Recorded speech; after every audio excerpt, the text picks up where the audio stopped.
তো সুপ্রিয় দর্শক শ্রোতা, দেশ ও প্রবাস থেকে যারা আমাদের সাথে সংযুক্ত আছেন, ভিডিও দেখছেন অথবা শুনছেন, সবাইকে জানাই আন্তরিক প্রীতি ও শুভেচ্ছা। বন্ধুরা, আমি কথা বলছিলাম একটি আপুর সাথে, প্রতিবেদন করবে, অডিও কলে সংযুক্ত। কেন আসলে প্রতিবেদনে বিস্তারিত ভিডিওতে থাকছে, অবশ্যই ভিডিওটা কন্টিনিউ করবেন। আসসালামু আলাইকুম। ওয়ালাইকুম সালাম। কেমন আছেন আপনি? ভালো আছেন? জি, আলহামদুলিল্লাহ ভালো আছি। ভালো আছেন, ভালো থাকবেন, ভালো থাকাই কামনা করছি। শুনতে চাচ্ছি প্রতিবেদনে আসার কারণ কি ছিল? এই ভালো একটা মনের মানুষের জন্য প্রতিবেদন আসছি। বাবা নাই তো, সৎ মা আছে। মায়ের কাছে থুয়ে গেছিল, মাটা মরে গেছে। উম, বাবা আরেকটা বিয়ে করছিল। কারণ সৎ মার কাছে থাকি, জ্বালা যন্ত্রণা দেয়।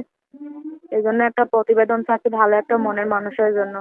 বুড়া হোক জোয়ান হোক তাতে আমার কোনো আপত্তি নেই। পাইলে কি করবেন? পাইলে বিয়ে শাদী বসবো। আগে বিয়ে হয় নাই?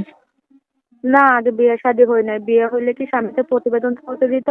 সত্য বলতেছেন না মিথ্যা বলতেছেন?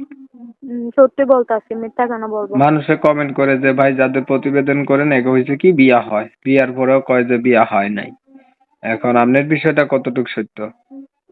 আমার বিষয়টা অনেকই সত্য, কারণ আমার বিয়ে শাদী হয় না। বিয়ে শাদী হইলে বয়স তো কত? স্বামীকে বয়স কত? প্রতিবেদন আমার বয়স 18। লেখাপড়া করছেন আপনি?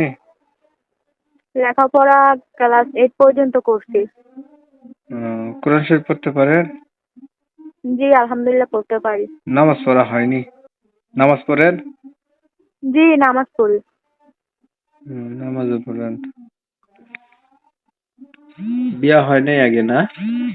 আচ্ছা, এখন আপনি বলছিলেন বয়স্ক যদি মানুষ পান তারপরেও তাকে আপনি বিয়ে করবেন, তাই না? জি, এখন আপনার যেহেতু বিয়ে হয় নাই, আপনি অবিবাহিত মানুষ, আপনি বিবাহিত মানুষ বা বয়স্ক মানুষ কেন বিয়ে করবেন? আপনি আপনার মতো কম বয়সের একটা মানুষকে বিয়ে করবেন, বুঝছেন? কি করবো, গরিব শরীফ মানুষ।